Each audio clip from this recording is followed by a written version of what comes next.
Hay mga kalulu, naghahanap ka ba ng masarap na tambayan? Yung maraming food trip na pagpipilian? Pwede pang uminom ng alcohol? At may libre pang live band na pasok sa budget mo. Tara, samahan mo ko. Ayun na nga mga kalulu no? Nag-ikot-ikot ako dito sa Remedios Circle, Malate, Manila. Grabe, ang daming food trip. Hindi ko alam saan ako pupunta. At nakita ko nga si Blood and Blight nagsiserve ng mga pulutan at beer. Syempre, pinuntahan ko agad. Ayun ma'am, good evening. Ano yung tinitinda mo mga pagkain dito? Mukhang parang pangpulutan lahat to ah. Yes sir, meron po kaming a la carte and only rice. Meron po kaming crablet, meron po kaming nilasing na hipon, Charong bulaklak. lechon kawale, chicken skin at saka tawilis. Yon, mga pangpulutan yata Yes, yan, no? pangpulutan po talaga, Talaga, sir. alak na lang ang kulang. Pero hindi mawawala sa ano to, Remedios Malate. Magkano naman yung bucket of beer kanina dyan? Bakit namin sir, 500 lang, may 6 beers ka na. May libre ka pang free pulutan. Wow, grabe naman. Hindi lang lulo, masarap lu. Yon, tuwing ano oras kayo dito nag-open siya, nagsasarap? 4 p.m. po kami to 4 a.m. Ah, hanggang madaling araw pa Yes kayo po. dito. Okay, saan po yung exact location nyo po? Dito lang po kami sa Remedios Circle, Malate, Manila. Stall number 2 po. Madam, bigyan mo nga ako ng bestseller mo, tikman ko dyan yung mga putahe mo dyan. Ito po sir.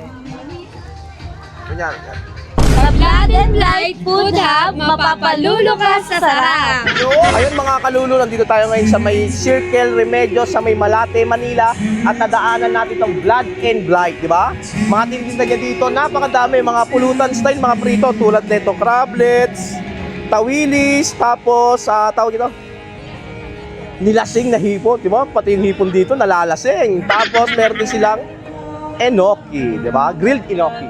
Tawagin nila. Yung tikman natin dito mga idol. Nga sa niya is enoki na fried, ganun. Pero malinamnam, di ba? Tikman naman natin itong tawilis. Kaya sa mga mahilig ka tawilis dyan, mga isda. Mahilig ka ng suka. Kain lahat ha. Deep fried siya. Yung lasa ng tawilis, alam niya, nakatingin na kayo, na deep fried, kain pati ulot tinik. Kasi fried na fried siya. Kung naghahanap kayo ng masarap na pulutan or mga ganitong klaseng food trip ang hanap nyo, daanan nyo lang dito sa may Remedios to Circle kay Blood and Blight. Makikita nyo kagad yung pangalan niya, kulay pink. Ito. Yan o. Dami pagpipilian, no? May alak, may pulutan, dami. Daming choices. Talagang mapapalulugan, sarap, panalong panalo. Sana ngayon karinggiliw. At kung sakali mang ikaw ay may